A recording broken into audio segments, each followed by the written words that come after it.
उत्तराखंड के देहरादून के सहस्त्रधारा में बादल फटने से लोगों में डर का माहौल है। इस घटना में कई होटल तबाह हो गए। इसके साथ लोगों के घरों में भी मलबा घुस गया है। सहस्त्रधारा में से 5 से 6 किलोमीटर आगे गांव में लोग अपने घरों को छोड़कर सुरक्षित स्थानों पर जा रहे हैं। इसके साथ ही भारी बारिश के चलते नदियां भी रौद्र रूप में नजर आ रही हैं। हर तरफ सिर्फ तबाही का मंजर है। वहीं हिमाचल प्रदेश में भी बादलों का प्रहार जारी है।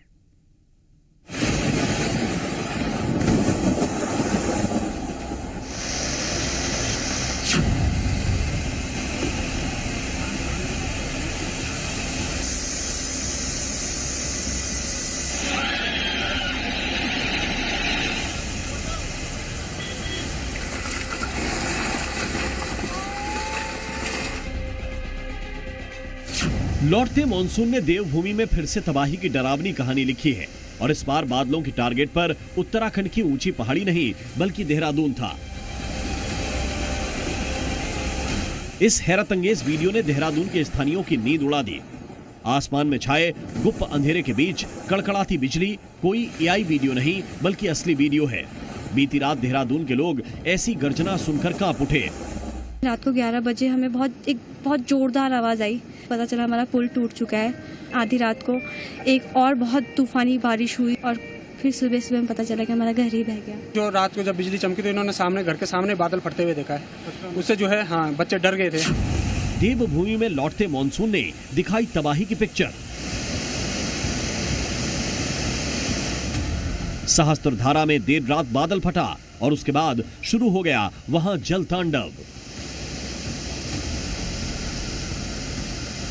सहस्त्रधारा में टपकेश्वर महादेव मंदिर परिसर जलमग्न हो गया। मंदिर परिसर में मौजूद हनुमान जी की प्रतिमा भी पानी में डूबी नजर आई। पानी का वेग इतना जबरदस्त था मानो सब कुछ अपने साथ बहा ले जाएगा।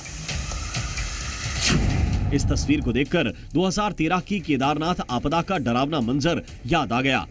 12 साल पहले केदारनाथ में बादल फटा था और तबाही आई थी। अब वैसा ही मंजर केदारनाथ से करीब 250 किलोमीटर दूर देहरादून के सहस्त्रधारा में देखने को मिला।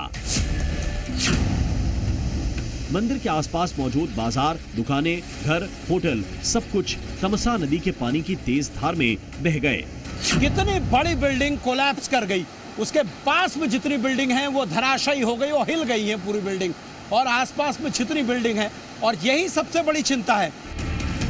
किसी एकाध होटल रिजॉर्ट पर कुदरत का क्रोध देखने को नहीं मिला बल्कि पूरे के पूरे इलाके में तबाही के निशान दिख रहे हैं।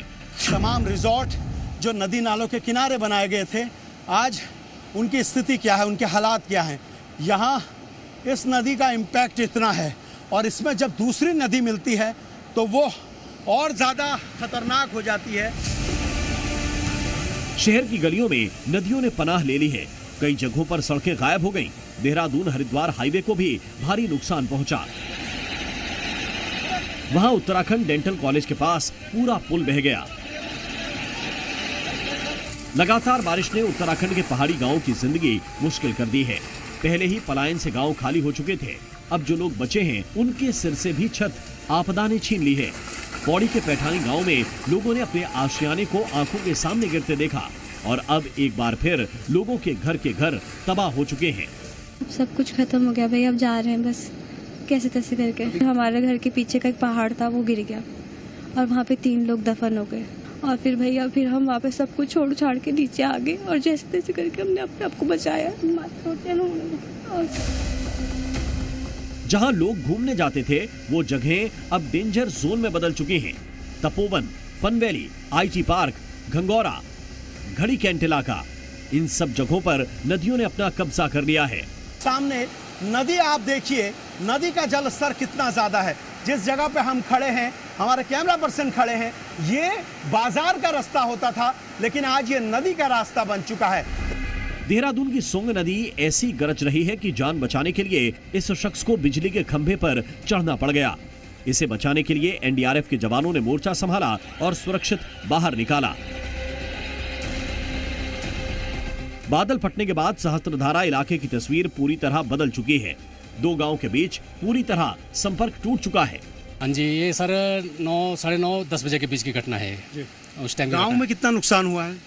गांव में उस साइड के गांव का तो तकरीबन काफ़ी नुकसान हुआ उस साइड में जी। पल्ली साइड में, करली घाट साइड में। जो कालीघाट गांव है वो तो लगभग पूरा आधे से ज़्यादा खत्म हो गया है। अच्छा। मझाड़ा गांव का 1-2 घर टूटा है, बाकी सब अभी ठीक हैं। पूरा गांव पुल भी टूटा है क्या बीच में? पूरा पुल टूट गया है। कहीं आसमान से आफत के रूप में बिजली गिर रही है तो कहीं पानी ने कब्जा कर लिया है। बड़ी बड़ी आलीशान इमारतों को गिराने वाला बुलडोजर मलबे में दब गया है। अपनी जान पर खेलकर जी मीडिया की टीम उस जगह पहुंची जहां से कुदरत की विनाश लीला की शुरुआत हुई। ये वो क्षेत्र है जहां से इस पूरी आपदा की शुरुआत हुई। अगर आप देखेंगे तो ऊपर से जो नदी आ रही है वहां ऊंचाई पर कहीं बादल फटा और उसके बाद इसका इम्पैक्ट इतना ज्यादा था कि यहाँ पर लोगों के घर टूटे, रेस्टोरेंट, होटल जितने भी थे वो सब टूटे हैं। भारी बारिश और बाढ़ के बीच पूरा प्रदेश मुश्किल हालात से जूझ रहा है। ऐसे में सीएम धामी ट्रैक्टर से ग्राउंड जीरो पर पहुंचे। आधा सितंबर बीत चुका है। इस समय तक मॉनसून की वापसी हो चुकी होती है, पर कल रात के बाद देवभूमि में सब कुछ उजड़ गया है। सुरेंद्र डसीला, जी मीडिया, देहरादून।